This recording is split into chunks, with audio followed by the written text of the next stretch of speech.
अध्याय 7 ज्ञान विज्ञान योग। विज्ञान सहित तत्वज्ञान।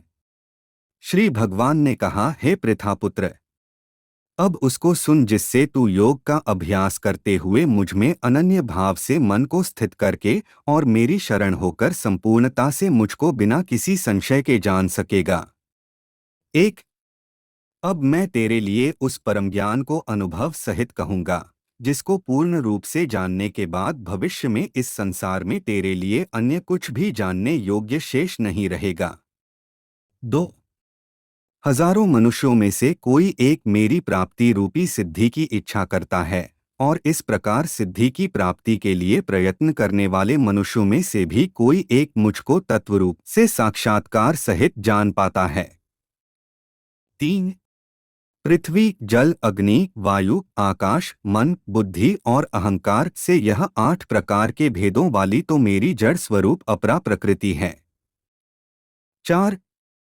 हे महाबाहु अर्जुन, परंतु इस जड़ स्वरूप अपरा प्रकृति माया के अतिरिक्त अन्य चेतन दिव्य स्वरूप परा प्रकृति आत्मा को जानने का प्रयत्न कर, जिसके द्वारा जीव रूप से संसार का भोग किया जाता है। 5.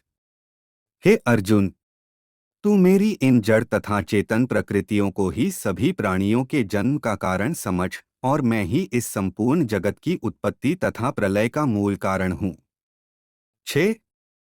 हे धनंजय, मेरे अतिरिक्त अन्य कुछ भी नहीं है। जिस प्रकार माला में मोती धागे पर आश्रित रहते हैं, उसी प्रकार यह संपूर्ण जगत मणियों के समान मुझ पर ही आश्रित है। 7. प्रकृति में भगवान का प्रसार। हे कुंती पुत्र, मैं ही जल का स्वाद हूँ, सूर्य तथा चंद्रमा का प्रकाश हूँ, समस्त वैदिक मंत्रों में ओंकार हूँ, आकाश में ध्वनि हूँ और मनुष्यों द्वारा किया जाने वाला पुरुषार्थ भी मैं हूँ। 8. मैं पृथ्वी में पवित्र गंध हूँ, अग्नि में ऊष्मा हूँ, समस्त प्राणियों में वायु रूप में प्राण हूँ और तपस्वियों में तप भी मैं हूँ। 9. हे पृथापुत्र, तू मुझको ही सभी प्राणियों का अनादि अनंत बीज समझ। मैं बुद्धिमानों की बुद्धि और तेजस्वी मनुष्यों का तेज हूँ। 10. हे भरतश्रेष्ठ अर्जुन, मैं बलवानों का कामनारहित और आसक्तिरहित बल हूँ और सब प्राणियों में धर्मानुसार शास्त्रानुसार विषयी जीवन हूँ। 11. प्रकृति के 3 गुण सत्वगुण, रजगुण और तमगुण से उत्पन्न होने वाले भाव, उन सबको तू मुझसे उत्पन्न होने वाले समझ, परंतु प्रकृति के गुण मेरे अधीन रहते हैं, मैं उनके अधीन नहीं हूँ। 12. भक्त और अभक्त का निरूपण। प्रकृति के इन तीनों गुणों से उत्पन्न भावों द्वारा संसार के सभी जीव मोहग्रस्त रहते हैं, इस कारण प्रकृति के गुणों से अतीत मुझ परम विनाशी को नहीं जान पाते हैं। 13. यह तीनों दिव्य गुणों से युक्त मेरी अपरा शक्ति स्वरूप माया को पार कर पाना असंभव है, परंतु जो मनुष्य मेरे शरणागत हो जाते हैं, वह मेरी इस माया को आसानी से पार कर जाते हैं। 14.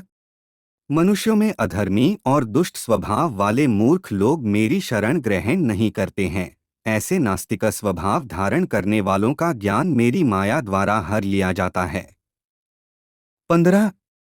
हे भरतश्रेष्ठ अर्जुन, 4 प्रकार के उत्तम कर्म करने वाले, 1. आर्त दुख से निवृत्ति चाहने वाले, 2. अर्थार्थी धन संपदा चाहने वाले, 3. जिज्ञासु केवल मुझे जानने की इच्छा वाले और 4. ज्ञानी मुझे ज्ञान सहित जानने वाले भक्त मेरा स्मरण करते हैं। 16. इनमें से वह ज्ञानी सर्वश्रेष्ठ है जो सदैव अनन्य भाव से मेरी शुद्ध भक्ति में स्थित रहता है, क्योंकि से ज्ञानी भक्त को मैं अत्यंत प्रिय होता हूँ और वह मुझे अत्यंत प्रिय होता है। 17. यद्यपि ये चारों प्रकार के भक्त उदार हृदय वाले हैं, परंतु मेरे मत के अनुसार ज्ञानी भक्त तो साक्षात मेरा ही स्वरूप होता है, क्योंकि वह स्थिर मन बुद्धि वाला ज्ञानी भक्त मुझे अपना सर्वोच्च लक्ष्य जानकर मुझ में ही स्थित रहता है। 18. अनेकों जन्मों के बाद अपने अंतिम जन्म में ज्ञानी मेरी शरण ग्रहण करता है, उसके लिए सभी के हृदय में स्थित सब कुछ मैं ही होता हूँ, सा महात्मा अत्यंत दुर्लभ होता है। 19. देवताओं को पूजने वालों का निरूपण।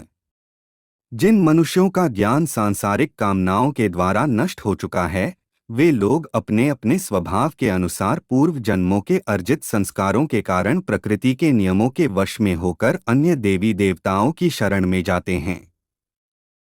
20 जैसे ही कोई भक्त जिन देवी देवताओं के स्वरूप को श्रद्धा से पूजने की इच्छा करता है, मैं उसकी श्रद्धा को उन्हीं देवी देवताओं के प्रति स्थिर कर देता हूँ।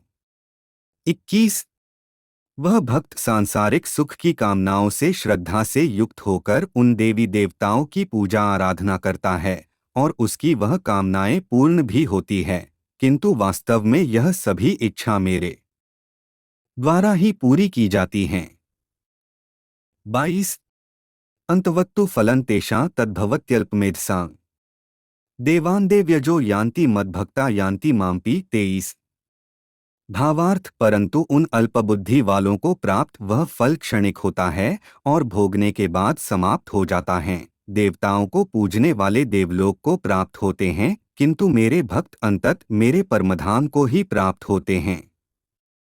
23 अल्पज्ञानी और पूर्णज्ञानी मनुष्य के लक्षण। बुद्धिहीन मनुष्य मुझ अप्रकट परमात्मा को मनुष्य की तरह जन्म लेने वाला समझते हैं, इसलिए वह मेरे सर्वश्रेष्ठ अविनाशी स्वरूप के परम प्रभाव को नहीं समझ पाते हैं। 24 मैं सभी के लिए प्रकट नहीं हूँ, क्योंकि मैं अपनी अंतरंगा शक्ति योग माया द्वारा आच्छादित रहता हूँ, इसलिए यह मूर्ख मनुष्य मुझ अजन्मा अविनाशी परमात्मा को नहीं समझ पाते हैं। 25 हे अर्जुन, मैं भूतकाल में, वर्तमान में और भविष्य में जन्म मृत्यु को प्राप्त होने वाले सभी प्राणियों को जानता हूँ, परंतु मुझे कोई नहीं जानता है। 26 हे भरतवंशी, हे शत्रु विजेता, संसार में सभी प्राणी इच्छा द्वेष आदि द्वंद्वों से उत्पन्न मोह के कारण जन्म लेकर पुण्य मोह को प्राप्त होते हैं। 27 परंतु जिस मनुष्य ने पूर्व जन्मों में और इस जन्म में पुण्य कर्म किए हैं तथा उसके सभी पाप पूर्ण रूप से नष्ट हो चुके हैं, वह दृढ़ संकल्प के साथ मेरी भक्ति करके मोह आदि सभी द्वंद्वों से मुक्त हो जाता है। 28 जो मनुष्य मेरी शरण होकर वृद्धावस्था और मृत्यु से मुक्ति पाने की इच्छा करता है, से मनुष्य उस ब्रह्मा को, परमात्मा को और उसके सभी कर्मों को पूरी तरह से जानता है। 29 जो मनुष्य मुझे अधिभूत, संपूर्ण जगत का कर्ता, अधिदैव, संपूर्ण देवताओं का नियंत्रक तथा अधियज्ञ, संपूर्ण फ्लो का भोक्ता सहित जानता है और जिसका मन निरंतर मुझ में स्थित रहता है, वह मनुष्य मृत्यु के समय में भी मुझे जानता है। 30 इस प्रकार उपनिषद, ब्रह्म विद्या तथा योग शास्त्र स्वरूप श्रीमद्